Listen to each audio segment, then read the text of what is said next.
আজকে যে রেসিপিটা এটা বাড়িতে তো অনেকেই খেয়েছো আর অনেকের বাড়িতেই প্রায়ই হয়ে থাকে। তো চলো আজকে আমি বানালাম ডিম আলু কষা, সেটাই তোমাদের সঙ্গে শেয়ার করছি। এখানে আমি 5টা ডিম নিয়ে নিয়েছি আর ডিমগুলোকে সেদ্ধ করে নিয়েছি। হ্যাঁ, আজকে ডিমের হালগুলো দেখে বুঝতেই পারছো একটা কোনো প্রবলেম হয়েছে বলেই ডিমগুলো এরকম হয়েছে।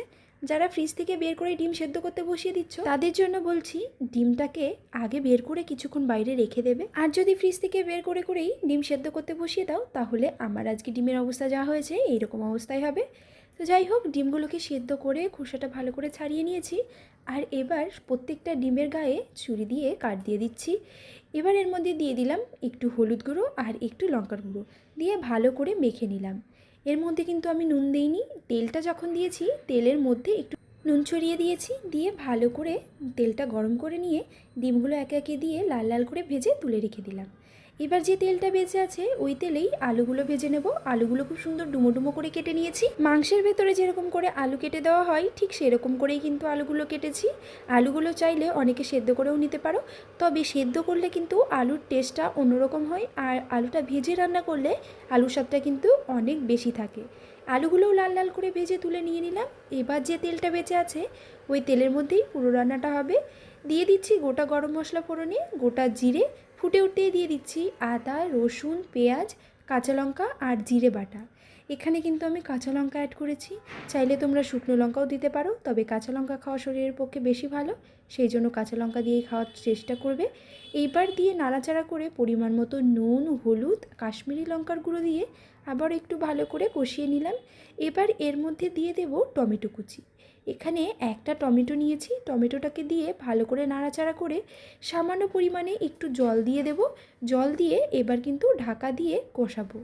এই মশলাটাকে যদি ঢাকা দিয়ে দিয়ে কষাই তাহলে কিন্তু অনেক সুন্দর কষানো হয়, আর মশলা থেকে কাঁচা গন্ধ কিন্তু একদমই থাকে না।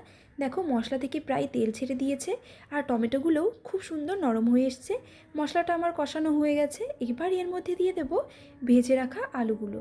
ভেজে রাখা আলুগুলো দিয়ে প্রথমে একটু নাড়াচাড়া করে নিয়ে তারপর কিন্তু এর মধ্যে আমি ডিমগুলো দিয়ে নাড়াচাড়া করব।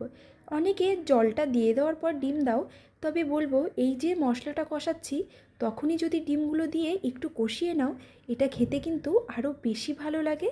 সেই জন্য যখনই এরকমভাবে ডিম আলুর কষা করবে চেষ্টা করবে ডিমগুলো দিয়ে কষানোর। ডিমগুলো দিয়ে দিয়ে ভালো করে কষিয়ে নিয়ে এবার আমি এখানে পরিমাণ মতো জল দিয়ে দিয়েছি। জল দিয়ে ভালো করে নাড়াচাড়া করে এবার আমি এটা ঢাকা দিয়ে মিনিট 5 কিন্তু ফুটতে দেব, একদম হাই ফ্লেমে। মিনিট 5 পর এটা কিন্তু একদম লোতে করে দেবে, দিয়ে আরও 5 মিনিট ফুটতে দেবে। দেখবে আলুগুলো খুব সুন্দর নরম আর সফট হবে। মিনিট 5 পর যখন হয়ে গেল তখন আমি কিন্তু ঢাকনাটা তুলে তোমাদেরকে দেখিয়ে দিচ্ছি আলুটা কত সুন্দর সেদ্ধ হয়েছে। এবার দেখো আমার ডিম আলু কষাটা একদম রেডি।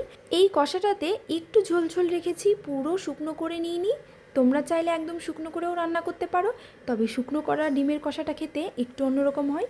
আর এরকম হালকা গ্রেভি রেখে এই ডিম আলুর কষাটা খেয়ে দেখবে এত ভালো লাগে খেতে, সেটা তোমরা যারা বাড়িতে বানিয়েছো অবশ্যই তারা জানো।